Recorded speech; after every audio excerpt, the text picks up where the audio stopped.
Welcome back to The Perspective. We're still talking about telecommunication apps and gaming with the chairman of the Global Mobile App Summit and Awards, CR Venkatesh. You mentioned about coding earlier on. What can Indonesia learn from India in terms of trying to grow or push the effort of pushing, making sure that coding is also a part of its education curriculum? If not, perhaps a good start for us to pay focus on having that platform ready for those who are interested, instead of going to India or other countries to do that. How can Indonesia homegrown game coders in the country? I think it should happen over a period of time. There should be, I think the universities needs to take a change. Their stance has to be, definitely there should be a change in that. We did connect with a couple of universities here, the Binus University and the University of Indonesia. So we actually, because of their examinations, they couldn't be present, but we've been in regular touch with them. Right. And they are also trying to bring in this more of curriculum, this particular, the mobile, the coding as part of the curriculum. I'm sure it will happen soon, because now only the total revolution has begun. And a lot of organizations and communities who are also driving this. Aside from the education part, were there a lot of push as well from the regulators, from government, in ensuring that this flourish in India?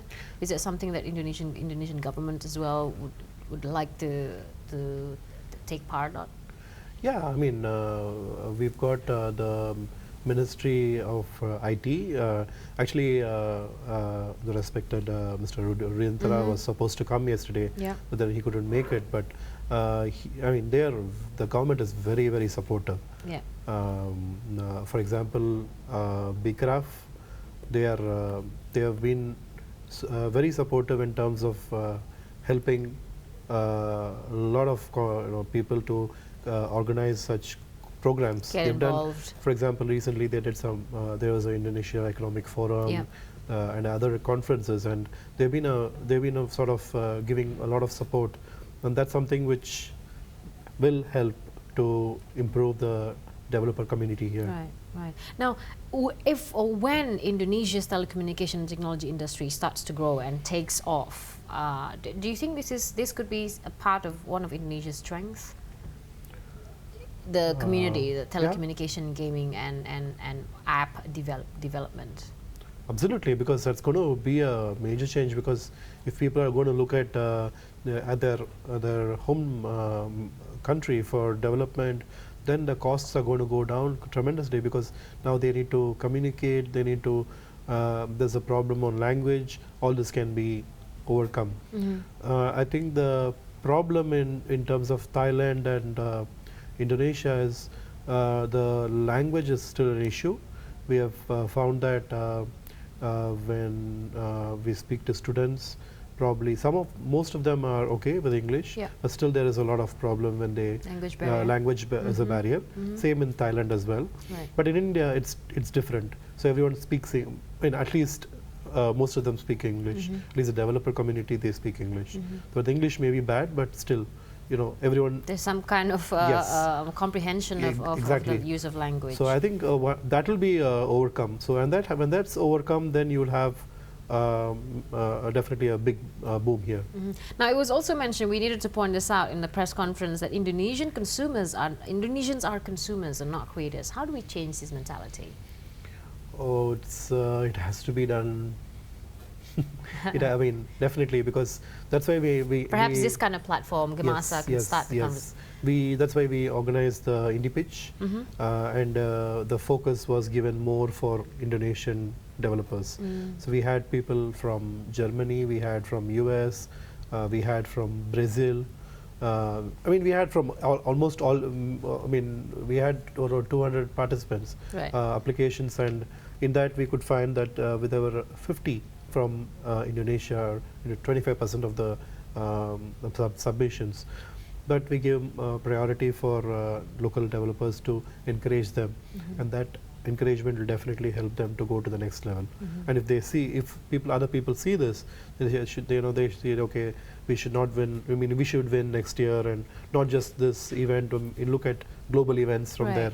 That'll give them encouragement. Right. And coming back to the gender equality issue here as well, just how balanced do you think the gamers and developers in India between the male and the female? In terms of, very tricky question, because I'm going to talk about India. Well, it's actually. Do you see a lot of female developers and gamers taking more of the portion of the sector at the moment in India? I think the programmer community is mostly the male dominated, because there is a sort of problem where in certain cities there is normally married women do not go to work. So that's changing. Yeah. It used to be really earlier. It used to be very bad, but now things are changing, and that's one of the main reasons. So in our company, for example, we have 30% of women workers, employees. But when you look at the attrition, before, I mean, once they are sort of going to get married, they leave. Yeah. So that's a problem we are facing. They leave the workforce. Yeah, they totally leave because they want to. So in your view, as a gamer, as a developer, as an industry player, how do we get people of all gender, people of all interest, people of all background to get interested in developing, in gaming, in developing mobile apps, or creating other solutions for their community in general? I think more such conferences would be definitely a turning point for a lot of, because a lot of ideas are shared, meeting industry peers, industry leaders, and sort of networking happens, and that gives them a sort of positive note on, they will feel that, okay, why not me? I should do something like that. Because there are a lot of developers, a lot of people who went from nowhere to a big name overnight, because their app was released and they became so popular.